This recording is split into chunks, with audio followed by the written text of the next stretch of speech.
Alright, this is John Cola with growingyourgreens.com to have another exciting episode for you. Many of you guys may have seen my episode that has literally gotten so many views because it's literally how I grew over 100 degrees for over 110 days this summer. Like almost every day this summer was over 100 degrees here in Las Vegas, Nevada. You guys in that video saw how I grew some of those crops to insane heights, some of which are my water spinach here, and to this side of me I got some of the Egyptian spinach, some of my favorites. Of course I got okra here and some peppers sitting right there.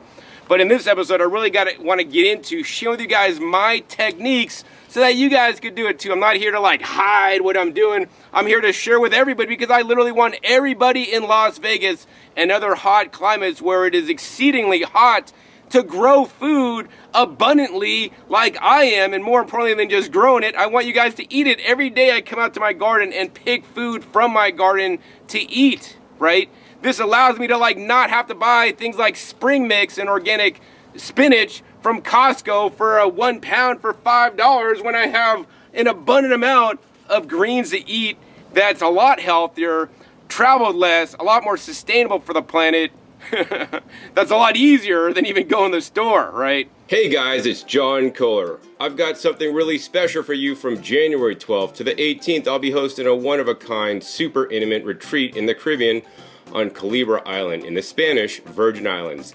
This is the first time I've ever done anything like this. Just 4 to 8 of you will get my personal one-on-one time with me, learning everything about organic gardening and holistic health alongside my buddy Kailash Niels. Spots are super limited, so if you ever want to hang out with me in person, this is your chance. Hit the link below to reserve your spot, and I can't wait to see you there. So let's get into my about 8 tips on how I grow such a massive, abundant garden every single summer. Alright, so my first tip to have such an abundant garden like I do is plant the right plants. This is super critical and can make ya or break ya.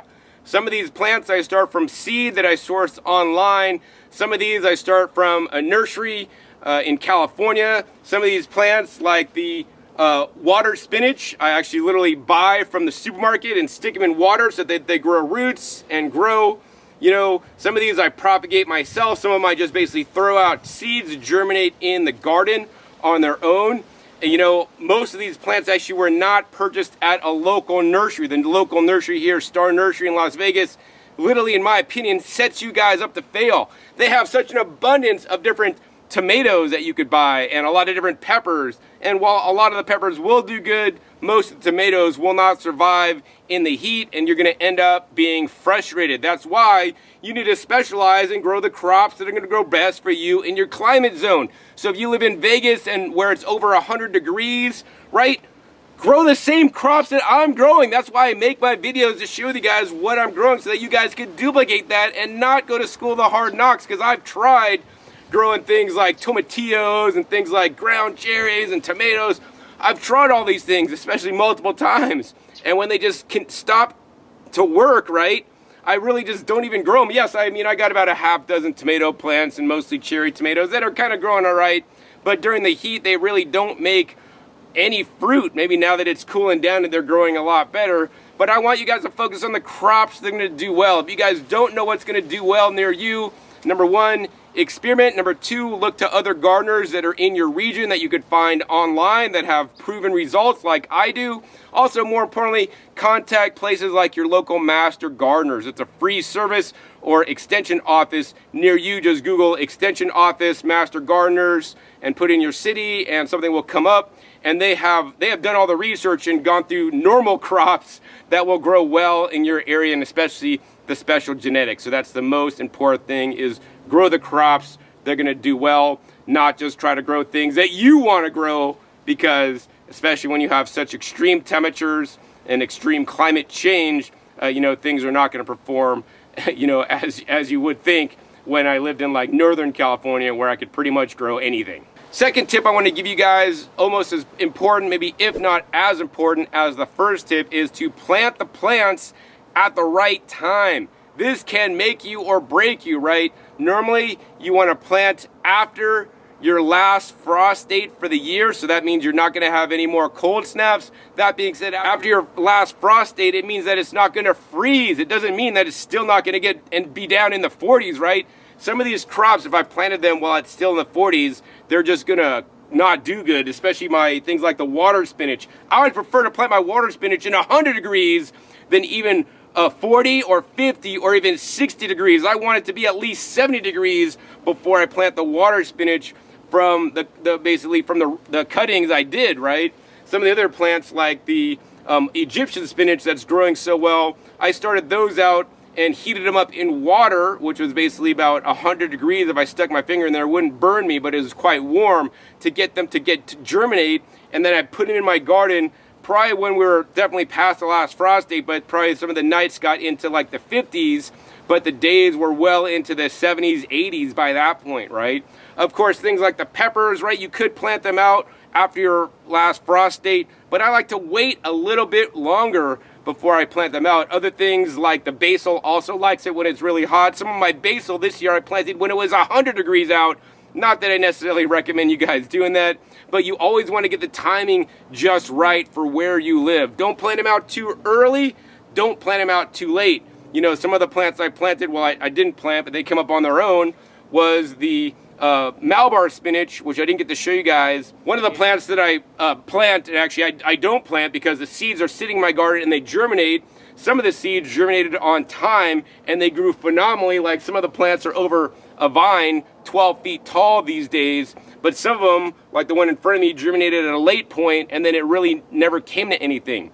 So like the timing is critical. If you plant things too late, even if it grows, it may not grow to its full height and maturity and full vigor if you plant it too late or too early. Only way you're going to know is to experiment. So if you have the same plant and multiples of them, I encourage you guys to plant some of them early, some of them mid, and some of them a little bit later to see how they will do at each different point. And once you learn that, then continue that, for years to come. Of course, another excellent way to learn when to plant things is, once again, contact your local master gardeners or extension office. My third tip to growing successfully in the desert is to have good soil, right? The desert soil here is pretty much like sandy and it doesn't have a lot of organic matter. This is not the best soil. Everything that I'm growing is in like raised beds. I brought in all this soil.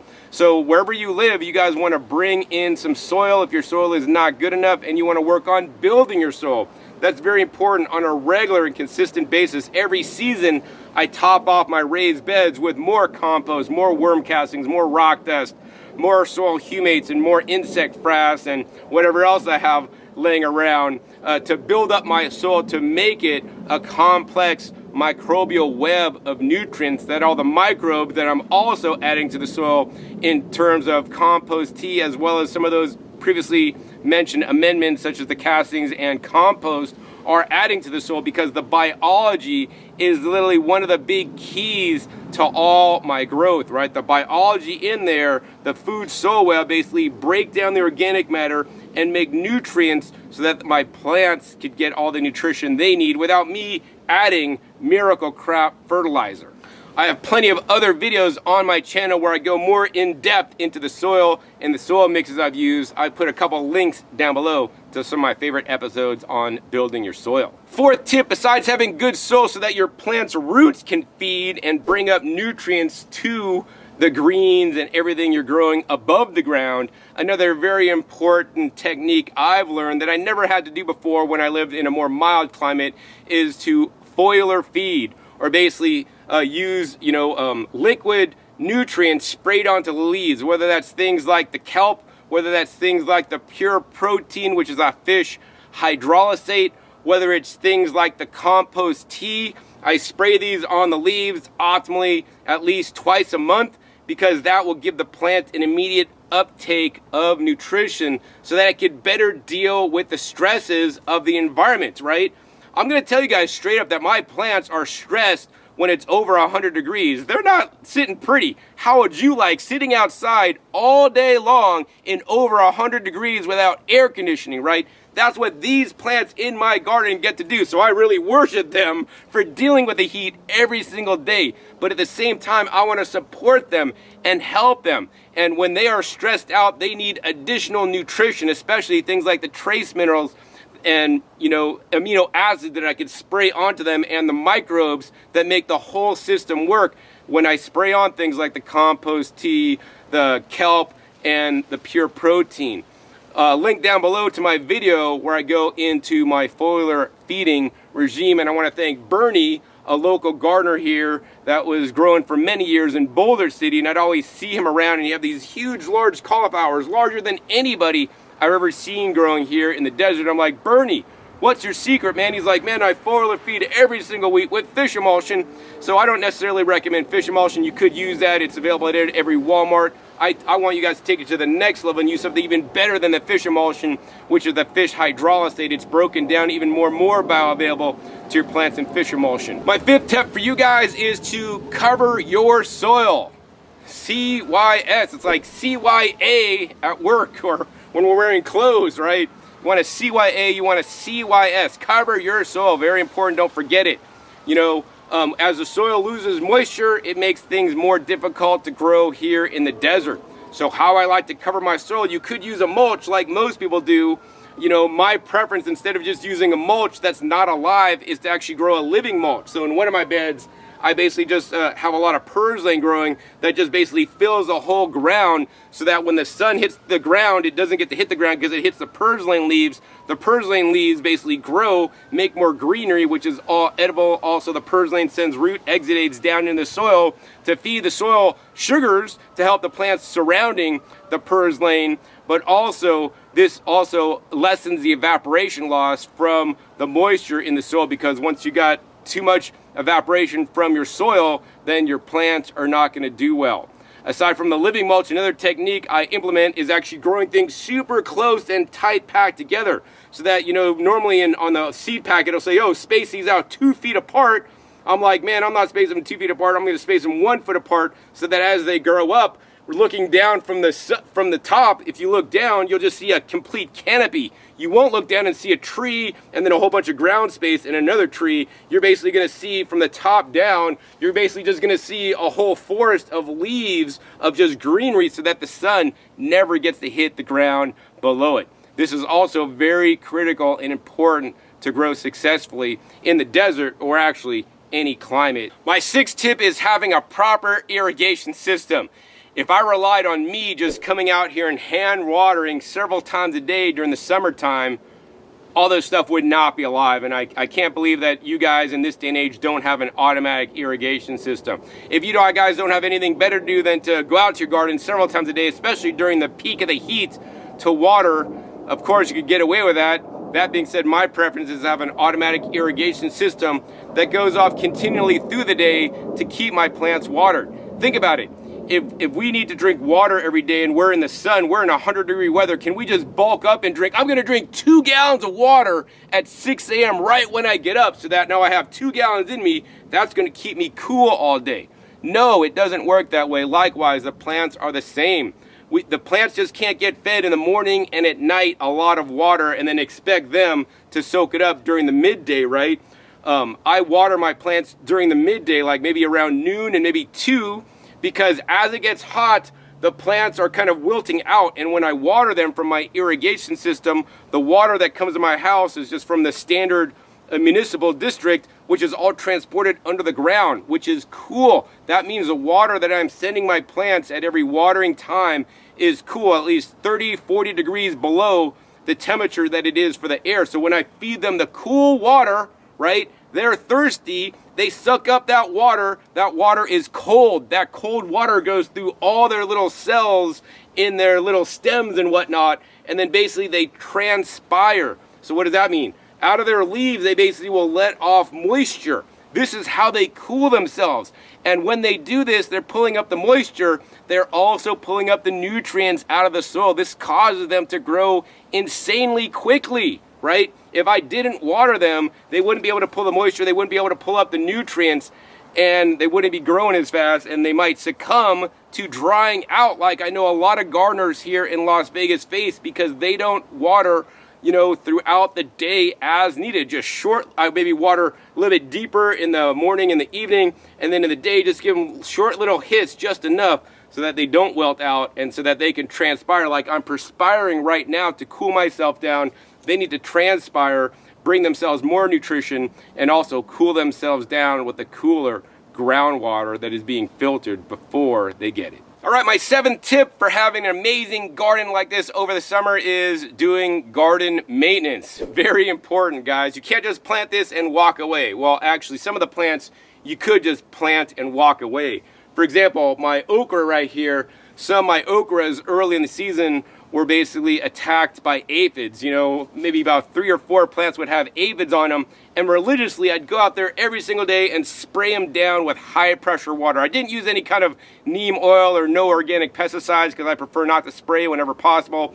Blasted them with water, blasted off the aphids, blasted off the ants, and kept at it. Every single day I'd go back and spray them down with water so that those guys could not get a foothold.